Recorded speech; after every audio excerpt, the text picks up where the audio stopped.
You know, I shouldn't be here. Chester's thumb stroked the rim of his coffee mug. The freshly made content fused with his cigarette smoke while he stared into nothingness. Yeah, I know. This conversation never happened, I assured him. Discussing cases in private with someone not part of the team was a stupid idea. Chester jeopardized his job. He lit his cigarette to his mouth for another drag. His hand was shaking. His usually pale face had turned to a ghostly visage. Whatever sleep he might have gotten was clearly not even remotely enough. As he exhaled the fumes, a weary sigh escaped him. "You look awful, man," I threw his way to break the silence that was lingering between us since he entered my place. "I know." Chester didn't even lift his head to look at me. He still gazed into space. With every second, the ticking of my kitchen clock got louder in my head. Its tick-tock echoed through the room. Something was awry. Okay, this silence is getting irritating now. What's on your mind? You didn't come here just for me to make coffee and watch you staring into space, didn't you? He rubbed his eyes with his left thumb and index finger, still holding his cigarette. The smoke and his rubs reddened his eyes and did his overall look no favor. He looked just awful. "Sorry, bud. I'm just... this case is a nightmare. I believe I just need someone to talk. Someone who has nothing to do with the shit I've seen." "I see. Okay then." Chester took another moment to speak again. "Brad, why did you become a forensic photographer? I can't believe seeing and snapping shots of this stuff was ever number one on your job list." "The same reason you became an investigator, I suppose." Chester looked at me and raised his left eyebrow. He didn't let me off the hook that easily. "It unites two things I love, photography and bringing criminals to justice. Dealing with this stuff is a price I will pay." His face turned half annoyed, half disgusted. He nodded and let out a scarcely audible grunt in obvious disapproval over my vague answer. After another moment of silence, he continued. "But did you never doubt your decision? Did you never reach your limit, or thought to yourself, I can't do this anymore?" Chester looked at me in despair, hoping for a comforting answer. I had none for him. "No, not yet at least," I replied. The brooding silence was hard to endure.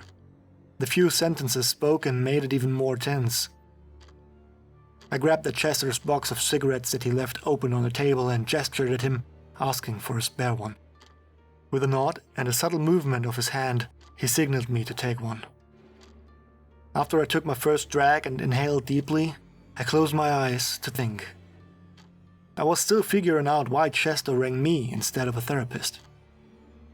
I exhaled the cigarette smoke with a deep sigh and asked, "Why me, man?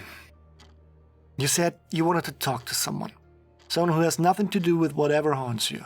Yet here you are, sitting with the guy whose job it is to, as you yourself put it, see and snap shots of this. You differ from the others.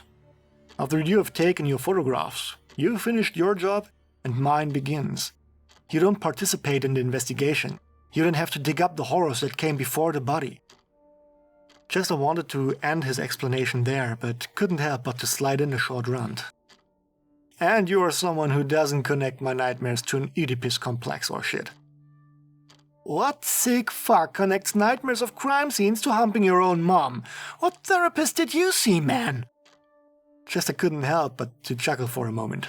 I believe psychotherapist was a typo. It should have said psycho the rapist. Damn, if that's no confession, you should have cuffed him right away. It was the first time in weeks I heard Chester laugh. As fast as he grinned and laughed, he went back to his depressed stare into nothingness, though. "Speaking of cuffing someone, you remember that sicko we busted back in February? The one with the torture chamber?" The guy that ran the Red Room on the Deep Web? Sure. His name is Spencer Charman. He's awaiting his sentencing, but no doubt he's getting the chair. However, since we arrested him, the murder rate in this town has risen by 65%. Chester put out the cigarette butt just to light the next one right away. And the worst part is this. These raped, tortured, sliced open girls you had the pleasure of documenting since, slain by the same individual. He left a brief pause and took a sip from the coffee. We have a copycat killer on our hands, Brad. Someone who stepped up to take that freak's place, Chester grumbled. The profilers say that this new one simply continues Charman's work. They say Charman might have inspired him. Fuck. Are you sure? My brows rose in disbelief. I mean, these killings looked so random. Race, age, place, nothing but the victim's gender was consistent.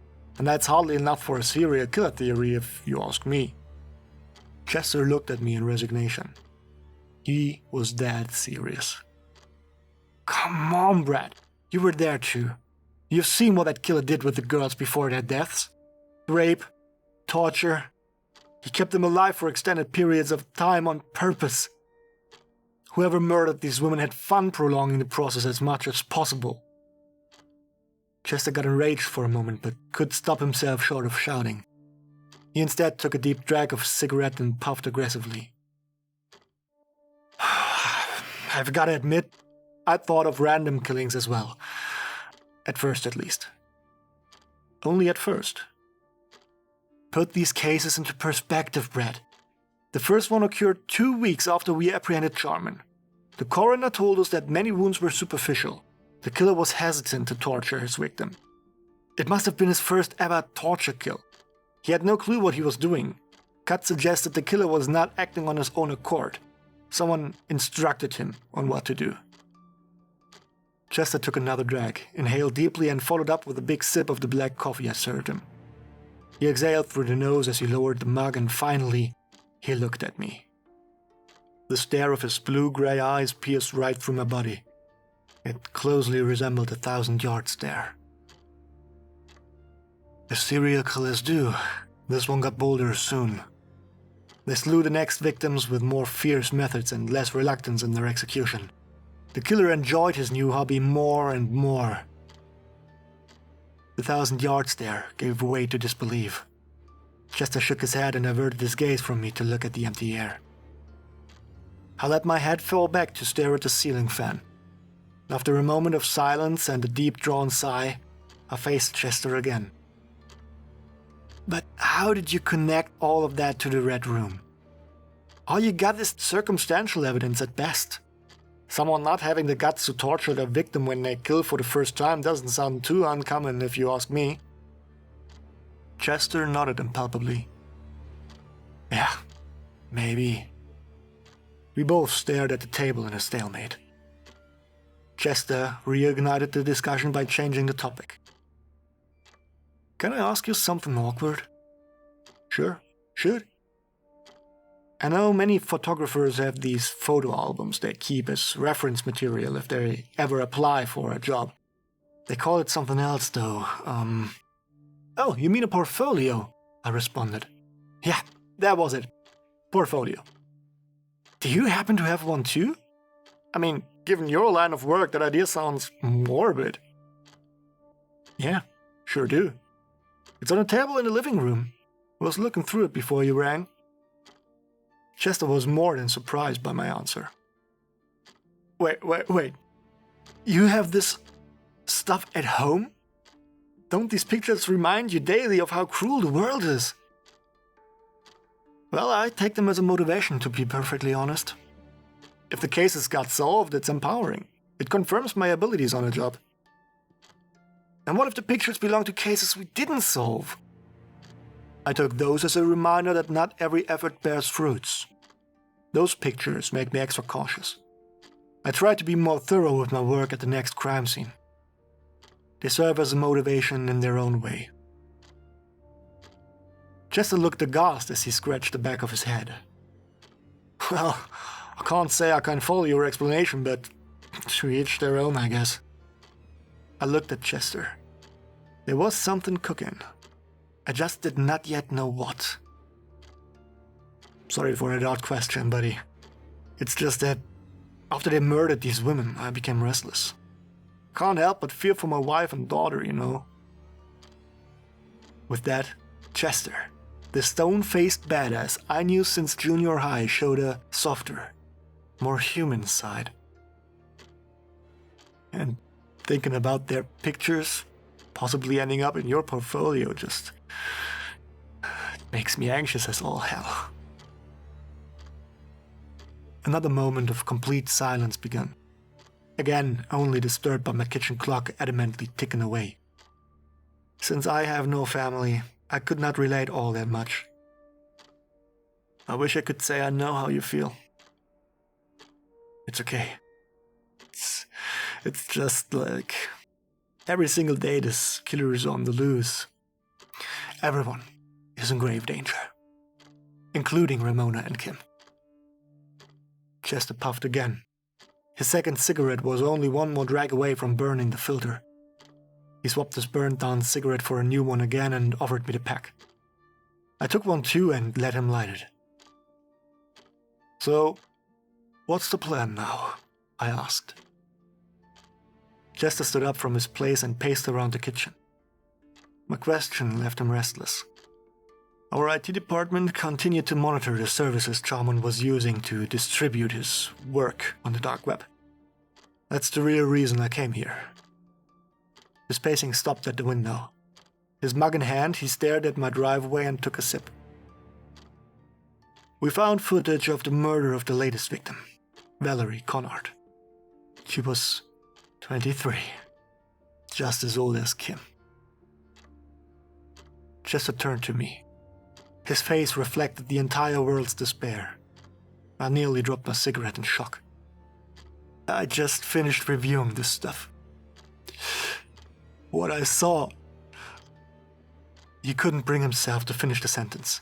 The words just became stuck in his throat. He took another drag of his cigarette. This one lasted forever. It was obvious now that he used his smoking habit as a twisted way of taking a deep breath whenever he was reaching his limit. His entire body was shaking and I could hear him trying to suppress sobs. Fuck, man. Chester stopped me mid-sentence with a gesture of his hand. He took a moment to regain his composure. Just listen to me. All right, buddy. We had theories based on what we could reconstruct from the crime scene. But fuck. Nothing we came up with came even remotely close to what that sick fuck did to her. As I sat there motionless and listened to him going on and on about all the visceral, cruel details of the murders, I started to recognize all these little details on him. The way his hand shook ever so slightly. The subtle cracks in his voice that indicated whenever something got to him, even though he tried his hardest not to show any signs of being vulnerable like this. How his eyes slowly but surely turned up, which he tried to hide by at first looking into different directions, winking a lot and finally just turning away for a moment. I feel like all we do is in vain. It doesn't matter how many we put in jail, a dozen more are already waiting to step up and they get worse every time. Every iteration gets more and more relentless and cruel. These guys have left everything behind that would make them even remotely resemble a human being. Chester stared out of my kitchen window again. His sniffling was now loud enough for him not to try to hide it anymore. These people are nothing but monsters. The longer I had to hunt them, the more I got convinced of that. I mean, at first you think these people might simply be lunatics, you know? People who one day just couldn't take it anymore and just snapped. And later you realize that they are way more disturbed than you could ever have imagined. And when you finally find these guys, it's just... you just get the next punch to the gut by finding out that they're the most common, inconspicuous people ever. And then you realize that the monsters you hunt down for doing these horrible things, they could absolutely be anybody. And you would have no idea until it was too late. His head turned towards me again. Chester's eyes were watery. His face had turned from his ghostly pale grey into an amalgamation of this ghoulish color and a deep red, which stemmed from him desperately trying to not break down in front of me. They might even be our best friends, goddammit. People we vouch for any day, and we would be none the wiser. The longer you do this job, the more often you find these average Joes out to be ruthless monsters. The more paranoid you get. Everyone around us is either potentially the killer or next victim. Chester's hand had serious trouble holding his cigarette steady as he tried to take another drag. He got the job done besides the shivering, but he failed to take a normal drag due to his choppy and shaky breath. He gave up on it immediately as he realized that his current state would not allow for it. His shaking hand sank down, just to be lifted up in a haste again for him to use his palms to rub his teary eyes. It's not the killings that get to you. It's not the cruelty of the act, it's this realization that just fucks you up. I had never seen him so desperately trying to fight for control over his emotions, let alone losing this fight. I had no idea what to say or do. I just sat there in silence, took a drag of my cigarette and watched him in disbelief over what I was witnessing.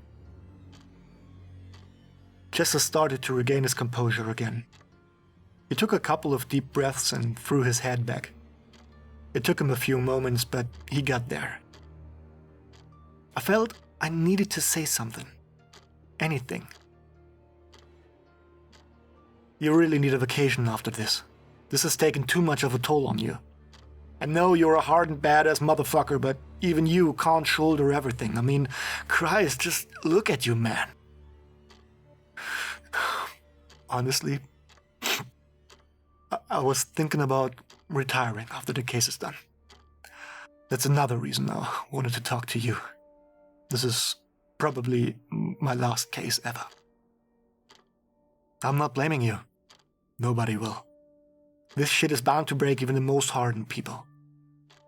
Yeah, I know. Chester tried again to lift his hand to his mouth. His cigarette had effectively burned itself down. Can you toss me a new one? Shit, man. If you keep this up, you're gonna end in a box before you get the case solved. Chester's eyebrow lifted ever so slightly out of a sheer reflex. He looked me deep into the eyes for a second. Then with a slow blink he uttered, "Yeah, I know, but I'd really have to hurry up then." Chester took a seemingly endless look at the kitchen clock. "Huh?" I replied. I took the box, gestured at him, and took 2 cigarettes out for myself before throwing him the rest of the pack. Chester wasted no time lighting a new one. As it is with many serial killers, they have one more thing in common. Sooner or later, they get cocky or sloppy. We found a couple of interesting details in the video of Valerie Conrad. Chester never took his gaze off the clock while telling me all of this. Finally, he averted his gaze and looked at me.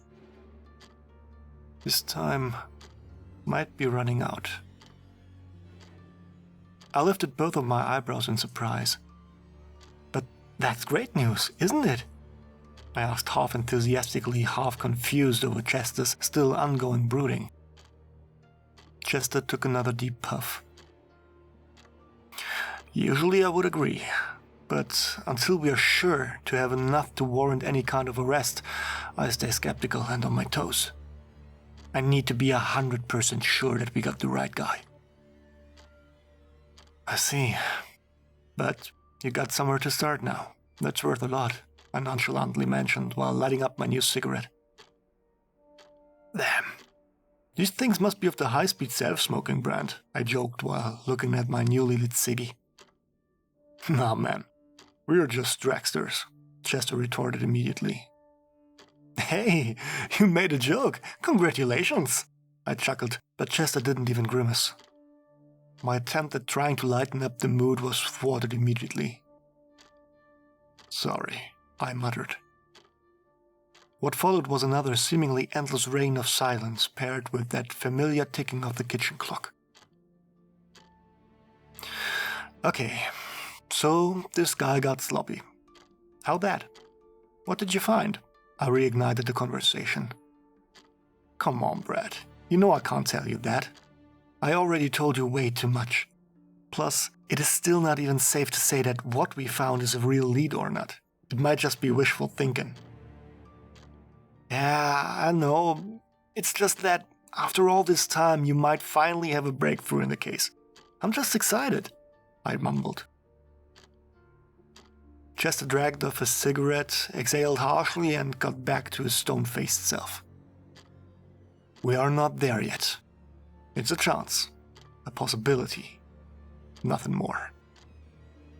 Until then, this motherfucker is still on the loose and time is working against us. Who knows when he will strike again?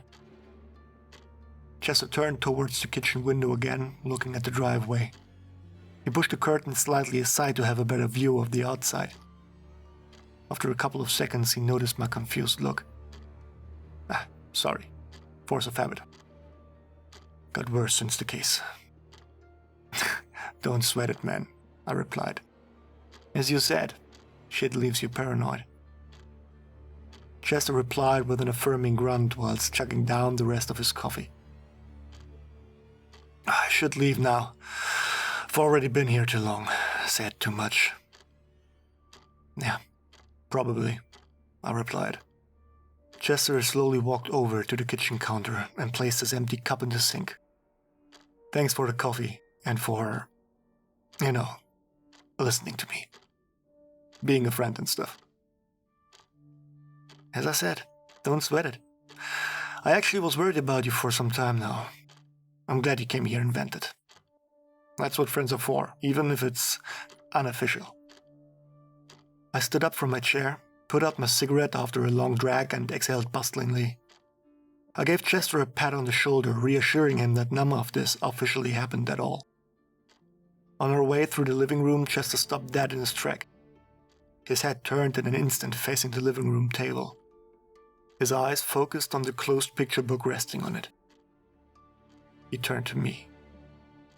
He looked at me with what I can only describe as a mixture of curiosity, awe, and anxiety. I gave him a subtle nod. It looked like he was hesitant to go and look at it, but curiosity got the better of him. Chester flipped through the pages and stopped a couple of times to take a more thorough look at what he saw. His face showed just how uncomfortable he was, even though he tried to hide it. Every so often, his eyes shot me a sharp and unbelieving glance. I can't tell if he was disgusted with me at this point or not. In contrast to what happened in the kitchen a couple of moments ago, this felt tense and anxious in a totally different way. I remember a lot of them. Bad memories, he mumbled as he reached the latter half of the album. Chester? He grunted, flipping through the pages faster and faster. The next ones are from February onwards, I warned him. He looked at me with a hint of shock on his face. For a moment, he didn't move a muscle, as if he braced himself for what he was about to see again. Then Chester continued flipping through the pages. I never imagined seeing stuff like that outside of the office or a crime scene. Yeah, fucking morbid, I know. For sure, but he inhaled sharply. There is something about these pictures. I mean, I've already seen them, but, slap me if I'm wrong, but I can't shake the impression that these ones here are different from the ones we have. They look more lively. His voice slowed down and got darker. He choked on his last sentence. That's because they are. Please, don't hate me for this. Chester seemed to tense up in an instant. Different. They are different from the ones you have. I edited them. Contrast, highlights, a bit of retouching. This is an artistic portfolio for professional photography after all. Chester immediately seemed to deflate with relief. His shoulders lowered and the tension of his face slowly faded. Damn it, Brett. If I didn't know you, I would say you're the guy behind the New Red Room killings. Because that shit is so morbid, I couldn't think of any sound-minded explanation other than having souvenirs of the victims. Shit. Chester closed the book. He seemed irritated by my answer. I couldn't blame him. As he stepped out of my home, he turned to me once more, put his hand on my shoulder and looked me straight in the eyes. His face was covered with an uncanny sadness and resignation. Once again, thank you, Brett. But might I suggest you get rid of this thing? He gestured towards the living room table. Not to question your artistic integrity or something, but this is too much, even if you call it commitment. I don't want you to lose your grip on reality, however gruesome it might appear to us at the moment. And after that, maybe take a vacation. You look like you need it too. Anyways, Chester sighed deeply. See you soon, buddy. With a warm smile under teary eyes, he turned around and walked away. I didn't even say goodbye. I closed the door, walked back into the kitchen and grabbed my coffee. It wasn't even warm anymore, but that didn't matter. As I took a big sip, I walked towards the kitchen window. Chester was on his way towards the black Ford. He entered his unmarked squad car, rubbed his face and stared at the empty air for a moment. Then he buckled up and drove off. I could swear I saw someone sitting in the back seat of his car whom he was talking to, but due to the tinted windows I could have been mistaken, of course. I just stood there, empty mug in hand, and asked myself what just happened. Everything seemed off, out of place, tense and intense at times. I walked back through the kitchen towards my living room. On the way, I placed my mug on the kitchen table and picked up the last cigarette I bumped from him. Casually strolling towards the living room table, I lit it and focused on what he suggested I should get rid of. Chester had proven to have a very keen eye and a sharp mind and memory by spotting the differences between the pictures he has seen in the case files and the ones in my portfolio. Even though he couldn't put his finger on the exact differences. To me, they were pretty obvious though. With a deep drag of my cigarette, I decided Chester was right. It was probably for the best to destroy the portfolio. While on it, I should delete the original files on my laptop as well, just to be safe, I thought to myself. I grabbed the album and slowly strolled through the house, picking up my laptop, camera gear, some clothes and one of my old suitcases. A long vacation didn't seem too bad after all as well. I would follow this part of Chester's suggestion as well. Maybe somewhere like Cuba? Or the Philippines? Yeah, Cuba sounded lovely. Back in the kitchen, I packed my belongings and looked at my laptop.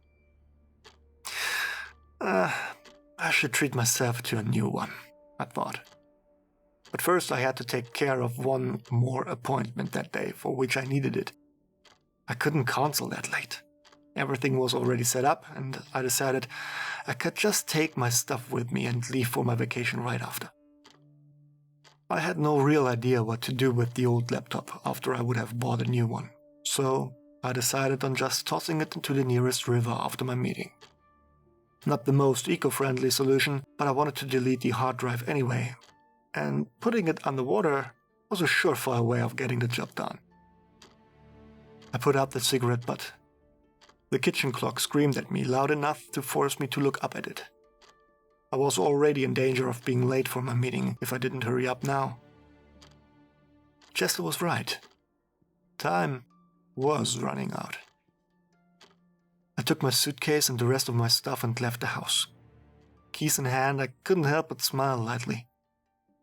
I locked the front door, walked over to my car, and as I drove off, I said out loud to myself, "Thanks, old friend. I think you just saved me." And as a thank you, I will leave you a present. Your wife and daughter will be just fine.